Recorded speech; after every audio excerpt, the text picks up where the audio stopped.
São cada vez mais frequentes os relatos de falta de respeito e agressões nas salas de aula. O que podemos e que devemos fazer para reverter a indisciplina na escola? Para conversar sobre esse tema, Cidadania convidou o professor Joey Garcia, doutor em Educação pela PUC de São Paulo e professor adjunto da Universidade Tuiuti do Paraná. Seja bem-vindo, professor. Obrigado. O que é indisciplina na escola? Explique esse conceito. Eu gosto de pensar que a indisciplina é uma ruptura no contrato social da aprendizagem. É uma forma interessante de pensar em disciplina, porque ela lembra de que quando as crianças são matriculadas na escola, há uma transferência de responsabilidade pela educação formal. E que a existência das crianças na escola, ou dos jovens na escola, tem como fundamento a aprendizagem. Toda a prática pedagógica, a ação dos professores, o desenho do currículo escolar, os espaços, tudo acontece em volta da aprendizagem. Então eu entendo a disciplina como uma ruptura nesse contrato social, nesse acordo que nós fazemos entre família e escola, para proporcionar a aprendizagem para as crianças. Então a disciplina é uma ruptura nesse contrato social. É claro que essa concepção, ela coloca a possibilidade não só do aluno romper com a sua parte do contrato social, em prol da aprendizagem, como também os professores podem romper com esse contrato. Então, professores e alunos podem ser indisciplinados, mas nós costumamos debater muito mais a indisciplina dos alunos. Ou seja, porque os professores também são a autoridade, ou pelo menos deveriam ser a autoridade dentro da sala de aula. Numa época de celulares, de iPads, a gente vive a época do entretenimento. E o jovem, desde criança, né, ele hoje está acostumado a algo que é muito mais atrativo para as suas horas do dia do que ele ter um professor. Mesmo que essa escola tenha um computador, mesmo que essa escola seja dotada de uma escola privada, por exemplo, dotada de todos os equipamentos mais atraentes possível, recursos de audiovisual, a aula sempre vai ser uma coisa chata. Então, em que momento pode se tipificar, porque, desculpe, mas é muito conceitual, o momento em que você rompe o contrato social. O que é dê exemplos, por exemplo, da ruptura desse contrato, de uma indisciplina. O uso do celular na sala de aula, por exemplo. As aulas nem sempre são chatas, as aulas podem ser chatas. Eu, como professor, preciso defender isso, né? Então, indisciplina, um exemplo de indisciplina. Quando o aluno não se prepara para a aula, por exemplo, os professores atribuem um trabalho para casa, né, seja online, seja de outra maneira, para que os alunos se preparem para as próximas aulas e esse aluno não se prepara. Isso é uma forma de indisciplina porque ele está rompendo com esse acordo. O professor precisa que ele faça a parte dele, né, para que o aluno faça a parte dele, para que o professor possa fazer a parte dele também. Se os alunos não se preparam em certos momentos, como o aluno não se prepara para a prova, se ele não faz um trabalho para um determinado dia... Ou seja, aquele dever de casa, aquele que antigamente se chamava de dever de casa, que hoje está ficando cada vez mais para ser feito também na escola. Ele tornou uma obrigação de casa, não um dever de casa, né? A impressão que dá é isso. A palavra dever é preciosa, porque deveria ser visto como um dever moral de se preparar para o encontro com os professores, que não é só encontro com os professores, a aula é uma construção coletiva. Quando um aluno, ou um grupo de alunos não se prepara para a aula, quando eles não estão conectados com a aula, ou se eles se desconectam mesmo. Como, por exemplo, o aluno escolhe, durante uma aula sobre a Revolução Francesa, um assunto absolutamente incrível, mas ele escolhe fazer outra coisa. Ele escolhe olhar o celular e ver o Twitter dele. Ele escolhe folhear um outro material. Ele escolhe conversar com outra pessoa. Então, ele está rompendo com um acordo básico que torna a escola o que ela é. Né, um lugar de aprendizagem. Isso que o senhor está falando é bem distante de agressão e de violência, mas já configura uma indisciplina. Isso é uma indisciplina. A violência na escola é outra coisa. A violência refere a um outro tipo de ruptura. Eu penso violência como um uso intencional da agressividade para fins destrutivos. Né? É outro departamento. Então, o aluno, por exemplo, que ele promove um dano ao patrimônio da escola, né? Então, é o uso intencional da agressividade para fins destrutivos. Né? E, em última instância, ele está destruindo um patrimônio, está destruindo a integridade física, ou moral, ou psicológica de um outro colega, enfim. A violência tem uma outra dinâmica, né? Ela não é só conceituada diferente, mas a violência tem uma outra dinâmica, tem uma outra natureza. E nós não podemos confundir indisciplina com violência. Esse seria um erro terrível. Nós poderíamos, por exemplo, ao confundir uma coisa com a outra, tentarmos lidar com violência usando métodos pedagógicos apropriados para as questões de aprendizagem, que são absolutamente inócuos para lidar com violência. Ou então, se usássemos os métodos e abordagem para lidar com violência, para lidar com indisciplina, é provável que nós iríamos criminalizar os alunos indisciplinados. O aluno não fez dever de casa, não podemos criminalizar, isso não é um crime. Agora, o senhor me falou de uma pesquisa em que o Brasil foi considerado um dos países em que mais se perde tempo com indisciplina na escola. É uma perda comparativamente, de a cada 10 dias de aula, 2 dias seriam perdidos com a indisciplina na escola.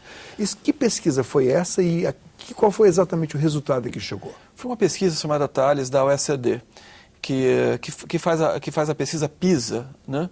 A pesquisa PISA é focalizada em jovens de 15 anos de idade. Aprendizado, e a pesquisa Thales, eles focalizaram no que para nós seria o Fundamental 2. São pesquisas... Vai de qual faixa etária? Vai pegar a criançada aí por volta de 9 anos, 10, 11, 12, 13 anos, nessa faixa aí, que seria da antiga 5ª, 8ª série, hoje 6º ou 9º ano do ensino fundamental, né? Sim. É muito perceptível o que eles fizeram, porque em diversos países, o Brasil não é exceção, a maior incidência de indisciplina está exatamente no Fundamental 2. Talvez não sejam as disciplinas mais sérias, mas elas são certamente mais numerosas. Então eles focalizaram a pesquisa exatamente dentro do período, né, do nível de ensino mais complicado. E nesse levantamento que envolveu os países da OECD mais convidados, né, como o caso do próprio Brasil, o Brasil ficou no ranking, em último lugar no ranking, como o país onde mais desperdiça tempo das aulas para lidar com a indisciplina escolar. O dado fornecido pela OECD é de 17,8% de desperdício do tempo das aulas. Ou seja, enquanto a matéria poderia estar sendo ministrada e o aluno poderia estar aprendendo a matéria, aquelas horas são perdidas para que se recupere uma questão, digamos, disciplinar. Pode-se... Esse é um bom raciocínio, porque quando se investiga esse tipo de problema, você, na verdade, detecta intervenções que demoram segundos, literalmente, né? Agora, segundos somados, não minutos, minutos geram horas e horas geram dias. Esse número, se nós formos aplicar ele por um tempo longo, né, ele significa 35, em média, né, 35 dias no ano letivo. Então, esse é um dado para pensar, né? Aliás, as pesquisas... O ano letivo são 200 dias, né? 200 dias ano letivo, dos quais, em média, nós teríamos um desperdício de 35 dias, que dá 7 semanas do calendário fiscal, né, juntando sábado e domingo. Isso equivale quase às férias inteiras de verão. É como se eles tivessem 2 férias, uma férias porque não estão na escola e outras férias dos alunos que produzem um esvaziamento do currículo, das situações de aprendizagem em sala de aula. O desperdício ele é realmente muito grande e devia ser objeto de política pública, de pensar em o que fazer a respeito disso, né? O Brasil tem o dado, é um dado recente, de 2009, mas nós não temos ainda, a meu ver, o suficiente de reflexão sobre o que isso significa e o que fazer a respeito disso. Há outros países que têm uma consciência um pouco melhor dessa questão, porque já investigavam disciplina antes, o caso dos Estados Unidos, o caso da Inglaterra, enfim, que já tinham mais claro esse Mas o que é indisciplina nos Estados Unidos e na Inglaterra também é indisciplina do Brasil? Não existe uma diferença cultural aí? Porque na nossa sociedade, nós somos um país de uma incidência solar muito grande, um país de um litoral muito grande, os costumes são diferentes. Eu acredito que talvez, teoricamente, seja mais fácil disciplinar crianças que por conta do frio, de uma questão climática, é mais fácil ficarem reunidas dentro da sala de aula. Pois olha... Mas isso não faz diferença? Em termos de investigação... há uma comunidade internacional que troca muito material. Nós, no Brasil, nós lemos teóricos europeus, americanos, enfim, por exemplo, né? E alguns teóricos europeus, portugueses, têm muita consciência do que está acontecendo no Brasil. Então, existe uma certa semelhança sobre leitura teórica, embora não há uma grande pluralidade de leituras teóricas. Agora, quando nós olhamos em termos de manifestação da tipologia dos problemas de disciplina, existe um aspecto notável, é muito similar realmente. Por exemplo, o tipo de disciplina que mais incomoda os professores é a conversa paralela, que é muito conhecida dos professores brasileiros, né? As formas de insubordinação, enfim, os atrasos, né? a falta de cooperação, enfim, O uso hoje, você comentou antes, das tecnologias, de algumas tecnologias, como, por exemplo, o caso do celular na escola. Isso o uso do celular é definitivamente uma indisciplina na sala de aula? Quando desconectado, na minha leitura, quando desconectado do processo de aprendizagem, quando ele interrompe, quando ele fragiliza, quando ele atrapalha o processo de aprendizagem, ou, portanto, as condições de relação pedagógica e da organização da sala de aula, nesse caso a tecnologia ela é disruptiva, ela não é amiga do processo de aprendizagem, aí ela vai ser um instrumento de indisciplina. Talvez por isso nós tenhamos hoje em vários lugares do mundo, inclusive no Brasil, estudos que tentam fazer uma aproximação entre essas tecnologias e a sala de aula.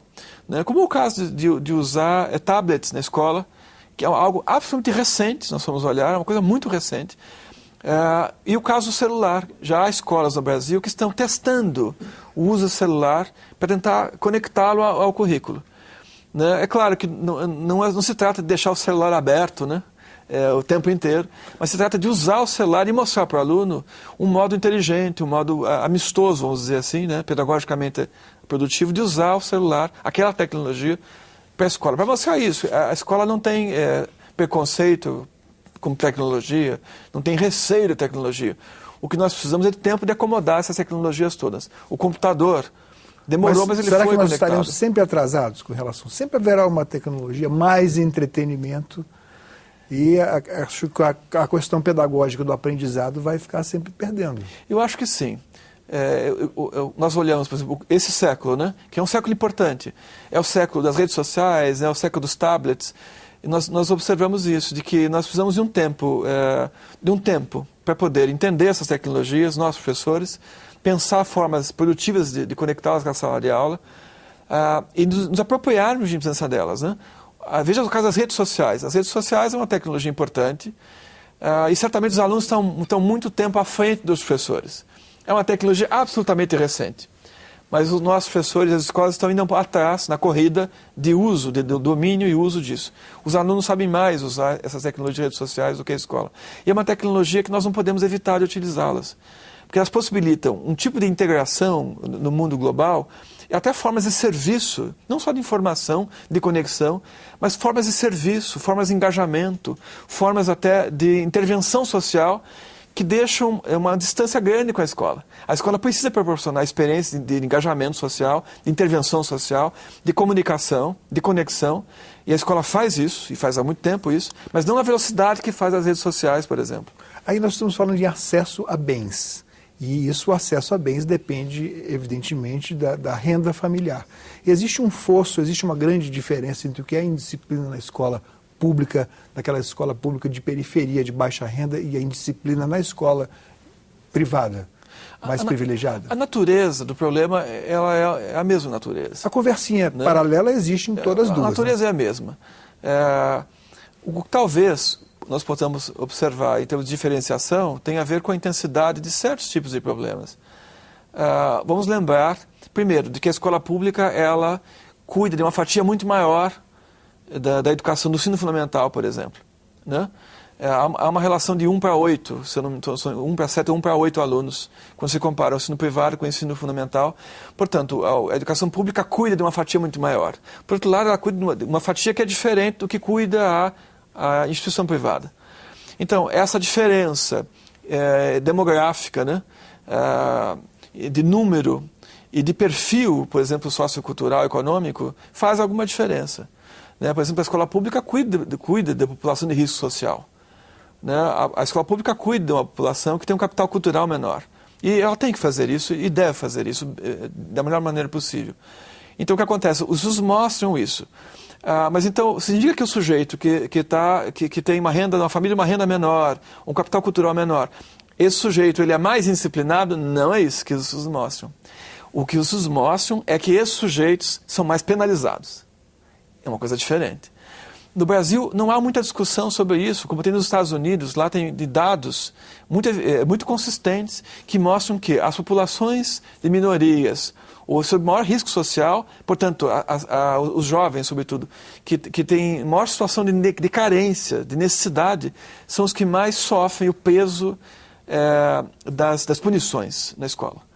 Né? Há uma equação desproporcional. Tanto é que agora, recente, lá nos Estados Unidos, né, o presidente Barack Obama, ele instituiu uma lei, eu acho, que ele tenta colocar em ordem essa questão, né, de tentar colocar maior equidade, para evitar de que, por exemplo, que a população negra ela seja mais penalizada, que é o que está acontecendo lá há muitos anos.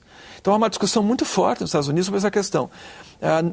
Quando se pega os estratos raciais nos Estados Unidos, se observa isso, de que esses diferentes estratos, eles não são penalizados da mesma maneira, da mesma intensidade na escola. Quando falamos de penalizados, estamos falando de quê? Por exemplo, suspensão.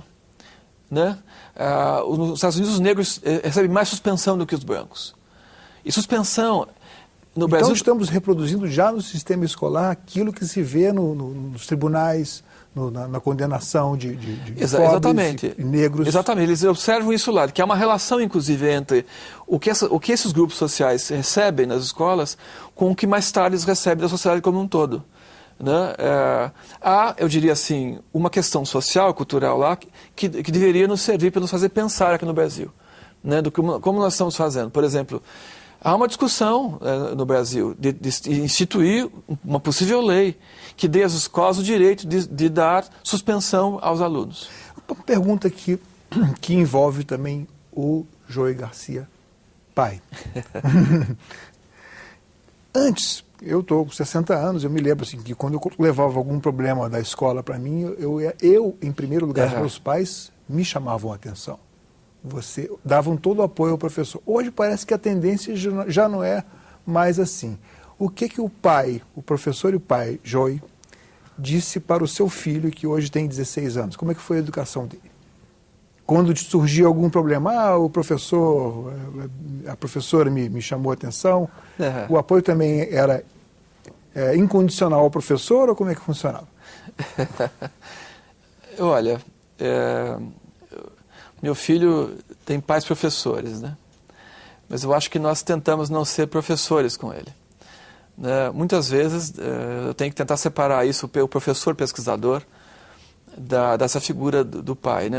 Porque eu acho que os filhos precisam de nós, né? Pais e mães, eles precisam que nós sejamos pais e mães. Não super pais, mas também não subpais, pais, né?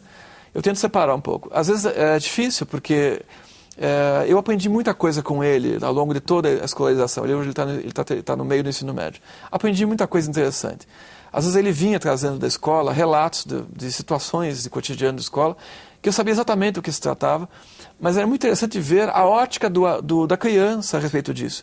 E foi exatamente a ótica dele, né, sobre os adultos disciplinando crianças, que me levou a abrir uma nova forma de investigação, que foi investigar a visão dos alunos sobre a disciplina da escola.